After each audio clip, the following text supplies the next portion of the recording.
The credit of this video belongs to Drishti IAS. This video is made for education purpose only. होता क्या है कि मुझे ध्यान है कि मेरा एक हॉस्टल मेट, अब तो आईएएस बन गया था उसी समय, वो एक मारवाड़ी परिवार से था।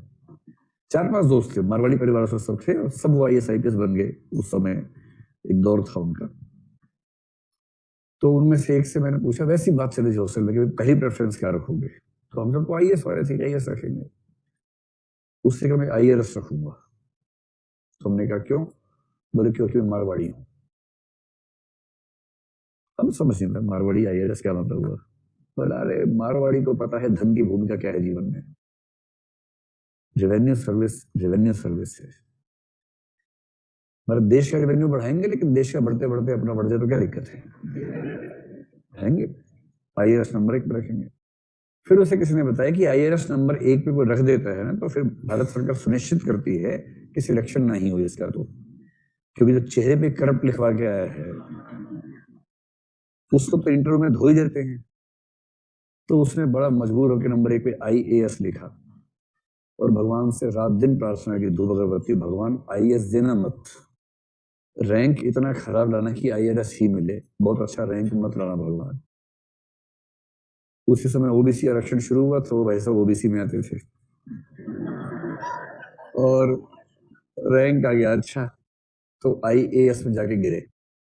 मैंने जीवन में एक ही व्यक्ति देखा जो आईएएस मिलने से दुखी हुआ था, वरना मैंने सबको खुश होते हुए देखा है। वो दुखी हो गया, बोले यार आईआरएस नहीं मिला।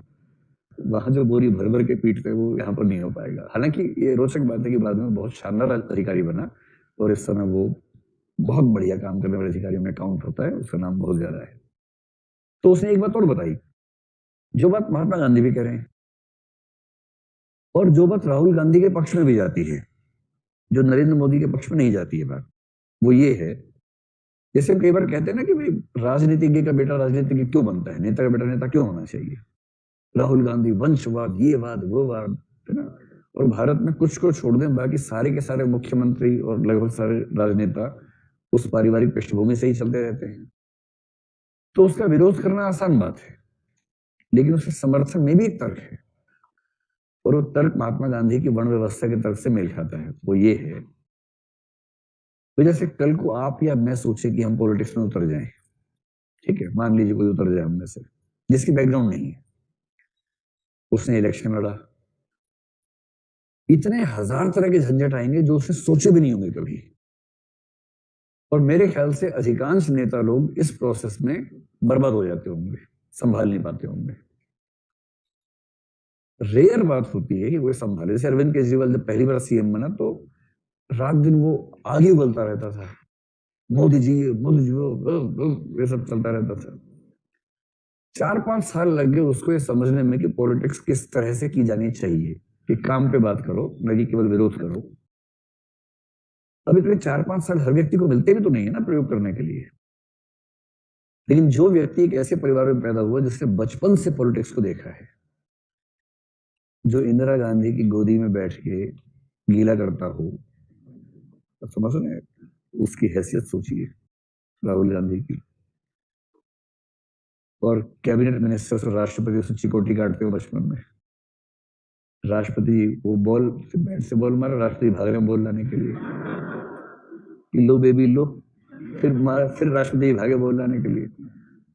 जो इस माहौल में रहा होगा, जिससे घर में बातें क्या होती होंगी कि पापा कह रहे हैं कि ऐसा करो कर्नाटक में राष्ट्रीय शासन लगा दो। कहाँ क्या लगा दो? कर्नाटक में राष्ट्रपति शासन लगा दो। इसे बचपन में सुनने के 6 से लगाते हैं, ठीक है। ऐसी बातें सुनते सुनते बड़ा हो रहा है। उसका तनाव, पापा पीएम है, पापा बैठे हैं, 3 मंत्री बैठे हैं, बच्चा खेलते बंदे चला गया और बात चल रही है कि श्रीलंका में ऐसी स्थिति हो गई, आईपी की अब भेजनी पड़ेगी वहां पर। तो बच्चा बैठ के सुन रहा है कि अच्छा अच्छा भेजो पापा, बढ़िया भेज दो। अब इसकी जो ट्रेनिंग है, ट्रेनिंग का जो लेवल है, ये जब पॉलिटिक्स में आएगा तो संभावना, गारंटी नहीं है, राहुल गांधी ने साबित किया गारंटी नहीं होती है, इस बात की प्रबल संभावना है कि ये व्यक्ति बाकियों की तुलना में ज्यादा जल्दी चीजों को सीख लेगा, क्योंकि इसने बचपन से सीखा है। तो मेरे उस दोस्त ने उस समय बड़ी अच्छी बात बताई थी। वो सीए भी था, चार्टर्ड अकाउंटेंट था, बाद में आईएएस बना। तो मैंने कहा सीए क्यों बनेगा, आईएएस बना था? बोला कि Marwaris are born half CS, Marwari पैदा होते ही आधा सीए हो जाता है, बाकी केवल एग्जाम पास करने होते हैं, वो हम कर लेते हैं। तो तब तो मैंने इसको मजाक समझा, लेकिन अब लगता है वो ठीक कह रहा था, क्योंकि जिस घर में रात दिन बात इस तरह की होती होगी कि अरे इतनी पेटी आई है, ये पेटी वहां लगा दो, इतना ब्याज मिल रहा है वहां लगा दो, यहाँ से हटा दो वहां लगा दो, ये पैसा इधर करना है, ये पैसा बाहर करना है, हुंडी चेक पता नहीं क्या क्या सारे शब्द सुनता होगा।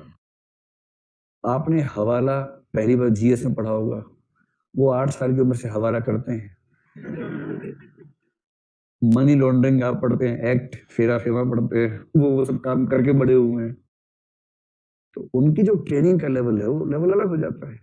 और महात्मा गांधी इस बात को बड़ी शिद्दत से मानते हैं कि वर्ण व्यवस्था की सबसे अच्छी बात है कि अपने प्रोफेशन की ट्रेनिंग बचपन से मिलती रहती है, और जब तक आप युवा होंगे तब तक जाने अनजाने में ही इतने ट्रेंड हो जाएंगे कि एक व्यवसाय आपके लिए तैयार हो जाता है।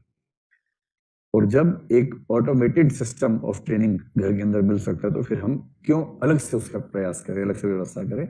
ये उनका वर्ण व्यवस्था के पक्ष में जो तर्क है उनमें से एक तर्क ये है। ये तर्क ऐसा ही कि अंतिम तर्क है, लेकिन एक तर्क उनका ये आता है, और इसलिए वो इस कंटेक्स्ट में ये कह रहे हैं कि वैश्य समुदाय का व्यक्ति उत्पादन की प्रक्रियाओं में ज्यादा प्रखर और सक्षम है, ये मैं मानता हूं, क्योंकि वैश्य समुदाय के व्यक्ति का स्वधर्म है आर्थिक क्रियाओं में शामिल होना।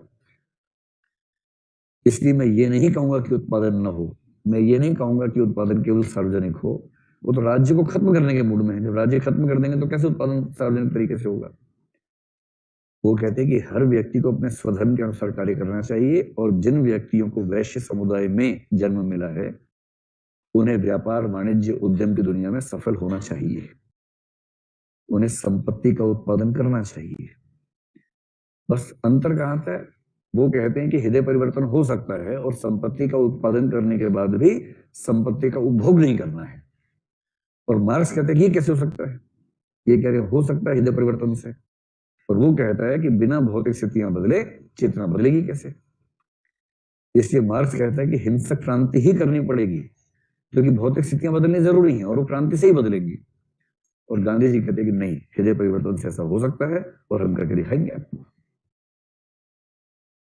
तीसरी बात है मशीनीकरण का विरोध। गांधी जी मशीनों के बहुत समर्थन में वैसे भी नहीं थे, हालांकि उनका तर्क यह था कि भारत एक जनसंख्या बहुल देश है, और जिस देश में जनसंख्या ज्यादा हो, सबको काम देना है, तो बेहतर है कि हम हाथ से होने वाले काम पर बल दें, प्रोडक्शन बाई मासेस पर बल दें, ना कि मास प्रोडक्शन पर बल दें। तो जनसंख्या ज्यादा है, सबको चाहिए काम, इसलिए बेहतर है कि मशीनों के स्थान पर हाथ से काम करें। अब जैसे वस्त्र भी हैं तो हथकरघा की बात करते हो, खुद भी सूत काटते हैं, चाहते हैं कि सब लोग ये काम करें, अपना काम खुद कर लें, क्या जरूरत है कि फैक्ट्री में बने। तो हर व्यक्ति की जरूरतें कम है, जरूरत पूरा करने के लायक अपने स्तर पे हो जाएगा। वो ग्रामीण अर्थव्यवस्था के बहुत बड़े समर्थक हैं। उनका मानना है कि हर गांव अपने आप में स्वावलंबी होना चाहिए, गांव के लोगों की आपसी जरूरतें एक दूसरे से पूरी हो जाएं। एक कुम्हार है, वो घड़ा सुराही वो सब बना दे सबके लिए, दूसरा व्यक्ति खेती कर रहा है तो वो अन्न सबके लिए उपजा दे, एक नाई है वो उस तरह लेके घूमे जहां कोई मिले उसका, जिसको जरूरत है बाल कटवाने की उसके बाल काट दे। जैसे जजमानी सिस्टम में होता था, जैसे वर्ण व्यवस्था में होता था, उस तरह से रूरल डोमेस्टिक इकोनॉमी चलती रहे, रूरल लोकलाइज इकोनॉमी चलती रहे। ये उनके हिसाब से एक नैतिक अर्थव्यवस्था का डिजाइन है। समझ में आई बात? उपभोग कैसे करना है, तो उनका सिंपल सा प्रिंसिपल है कि उपभोग कम से कम होना चाहिए, और उपभोग कम से कम होना चाहिए ये मूल्य आ रहा है अपरिग्रह से।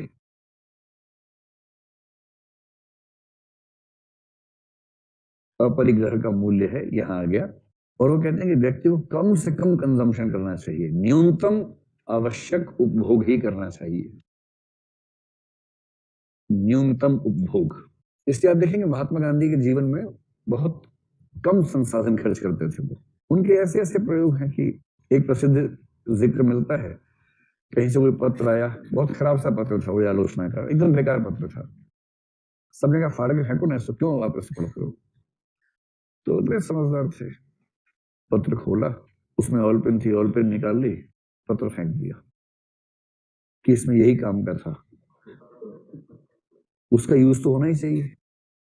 उसका मिसयूज क्यों करेंगे भाई? बॉलपेन तो यूज करेंगे। तो संसाधनों का एकदम अनुकूलतम उपयोग। और बेसिकली वो खुद एक वैश्य परिवार से थे। गांधी का मतलब जो गंध बेचने के व्यवसाय में जो गंधिक लोग हों, परफ्यूम्स का प्रोडक्शन और सेल्स करते हों, उस परिवार से थे और उस बैकग्राउंड से थे। उनका परिवार वो काम नहीं करता था, लेकिन उस बैकग्राउंड से थे। इससे लोग मानते हैं कि वो इस पर तो ज्यादा अच्छे से